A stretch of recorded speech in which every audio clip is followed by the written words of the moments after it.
Katie Couric lost her memory, not over the slow, agonizing stretch of years but in a sudden, terrifying flash.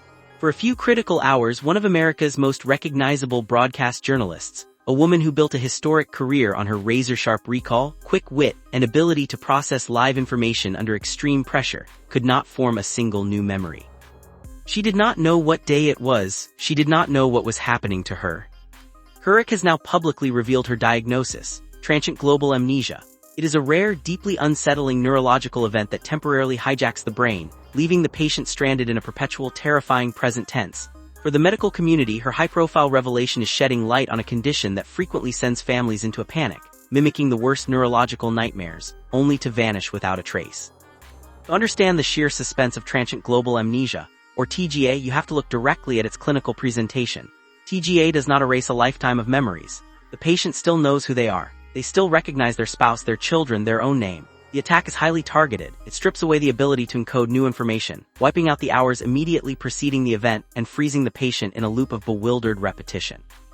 The hallmark symptom is relentless, almost robotic questioning. The patient will ask, "Where am I? What happened?" They will receive a detailed, coherent answer. They will nod, perhaps show a fleeting moment of understanding, and then, exactly 90 seconds later, ask the exact same question, and again, for hours.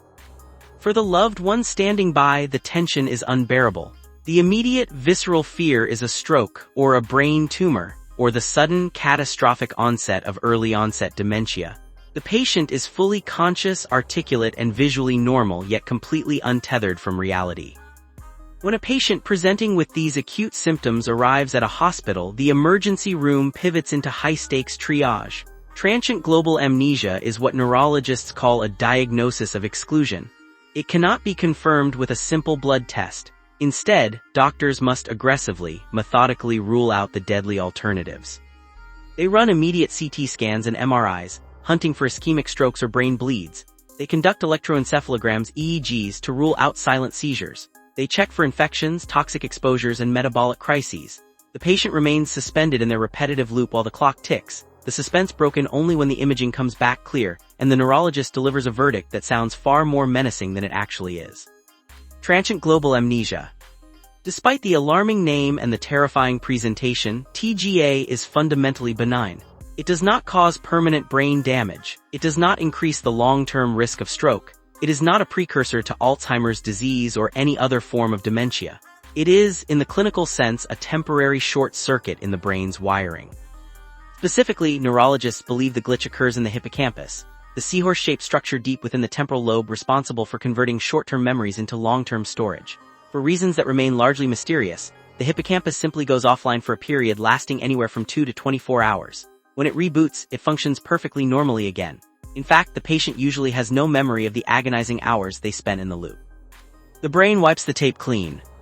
But what triggers the glitch? This is where the medical curiosity deepens. Neurologists have identified a highly specific, almost bizarre set of precipitating events that seem to precede TGA attacks.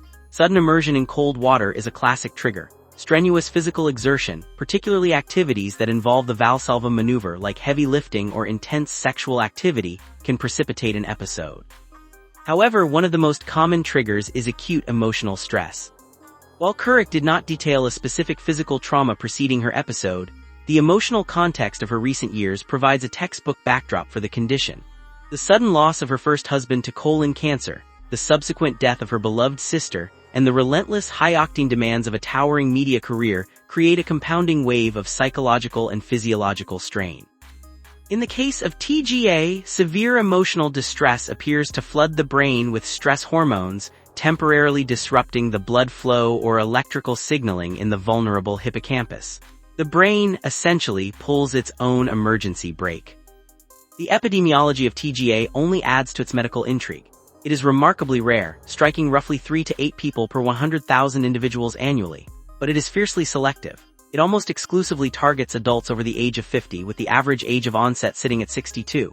Furthermore, in a statistical quirk that has puzzled researchers for decades, there is a slight but definitive predominance among men. Why does it spare the young? Why does it strike men more often? The leading hypothesis involves a mechanical anomaly in the jugular veins. Some researchers believe that in individuals with specific valve deficiencies in their neck veins, a sudden surge in pressure, like heavy lifting or a sudden spike in blood pressure from stress, forces deoxygenated blood backward or retrograde into the brain.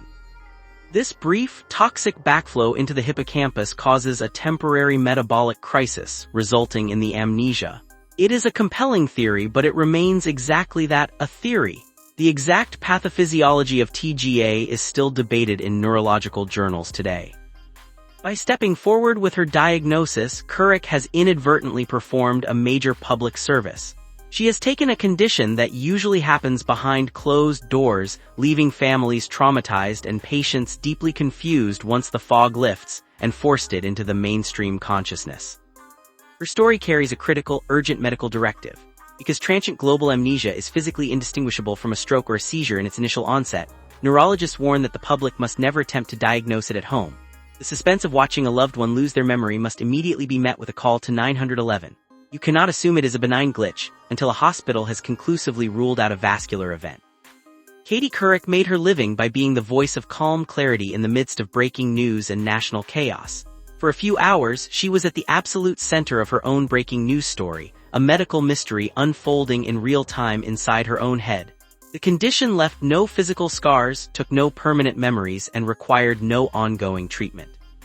Yet for anyone who witnesses it, transient global amnesia leaves behind a lingering, haunting reminder of the human mind's profound fragility.